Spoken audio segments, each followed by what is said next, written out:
Welcome back to the deep dive to our resident learner listening right now. We've got a really fascinating mission today. We really do.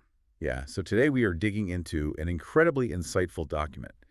It's simply titled, Signs He Loves You Deeply. And our mission is basically to decode the true, observable signals of deep love. Right, because there's so much noise out there. Exactly. We want to rescue you from the trap of information overload when it comes to relationship advice. Because, I mean, let's be honest, many of us been with partners who, said all the right things, but left you feeling perpetually unsure. Oh, absolutely. The words just start to feel completely hollow after a while. Totally. So, okay, let's unpack this. Relying only on grand romantic declarations, it's kind of like looking at the flashy trailer for a movie. Yeah. But the actual relationship, that's the full 2-hour film. That is a great way to put it. Right. Like, are we watching his hands or are we just listening to his mouth? Right, right. And that really anchors our whole conversation today. Because the core thesis of this source document is that deep love, it actually lives in behavior, in consistency, and in choices. Not just words. Exactly, not words. It's really about reading the silence. Because the silence speaks louder than literally anything else. So I'd ask you, the listener, what stands out to you when you think about the difference between a loud declaration and a quiet action? Oh, wow. That's a powerful question to start with. I think so, yeah. So let's transition from that idea of reading the silence directly into, well, what exactly we're looking for in that silence. The specifics, yeah. Right.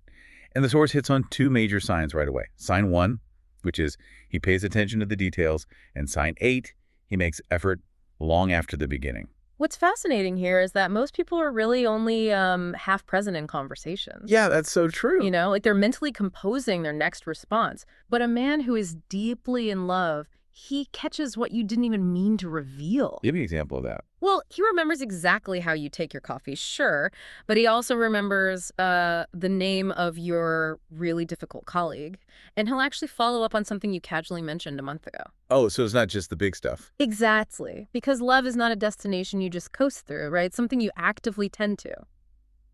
Okay, but wait, couldn't a guy just have, like, a really great memory? I mean, is remembering a coffee order or a colleague's name really love, or is it just good recall? I'm glad you brought that up because the source clarifies this beautifully. It's not just recall, it's unprompted effort. Unprompted. Yes. Anyone, and I mean anyone, makes an effort in the first 3 months. It's easy then. Chemistry is high. You're trying to win them over. Right.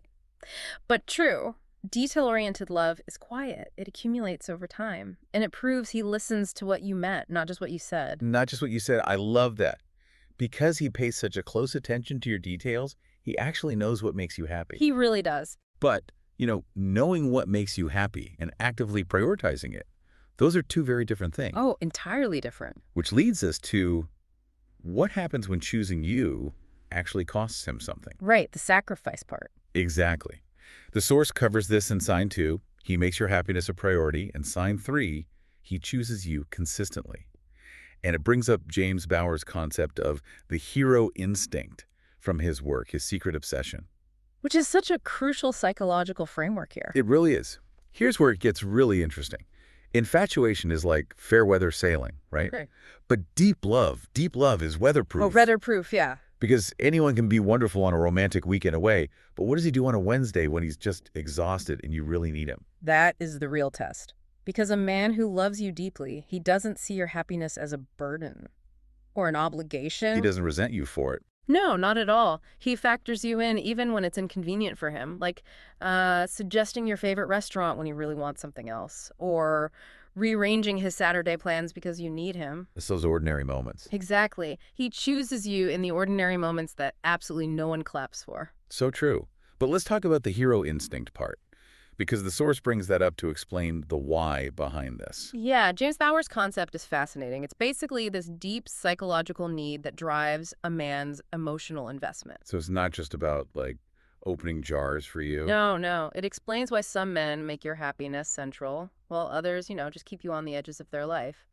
When a man is engaged through this hero instinct, he naturally wants to step up. He wants to be the one who provides that joy.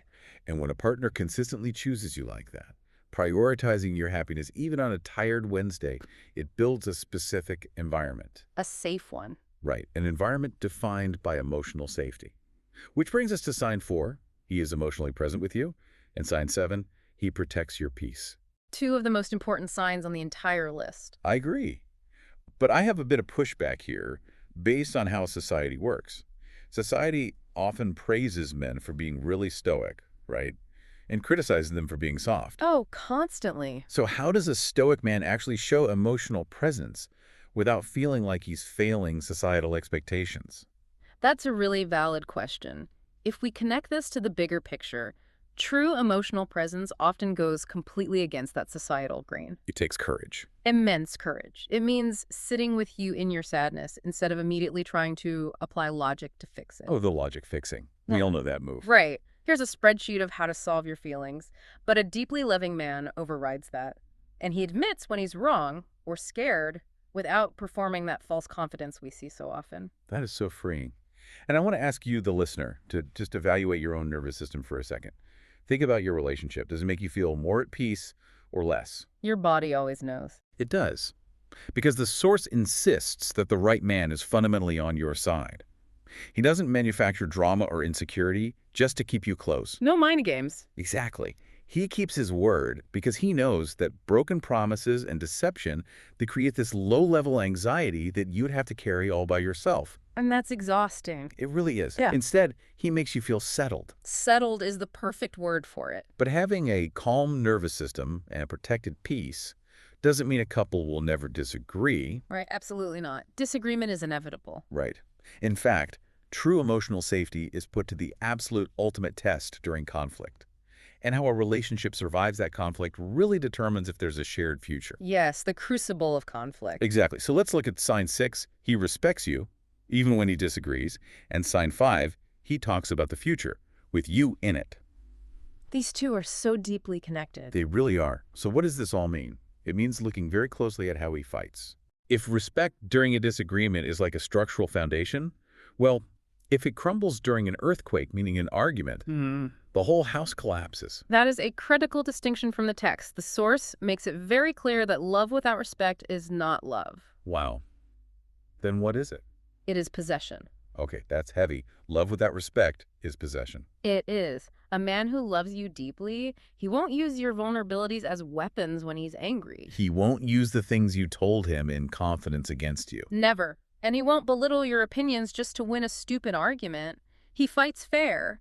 And, importantly, he repairs with care. He actually tries to fix the rupture. Exactly. And because that respect and safety are rock solid, the future naturally coalesces. Just comes together. It does. Yeah. The source mentions this subtle linguistic shift that happens, the unprompted use of we and us. Like, we should go to that restaurant. Right. He naturally assumes you are part of his future. He'll mention trips or a restaurant opening next month because a future without you simply doesn't make sense to his brain anymore.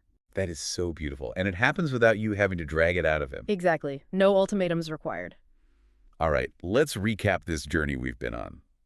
We've moved from the sort of hollow nature of grand words to the undeniable truth of quiet actions. The everyday stuff. Yeah.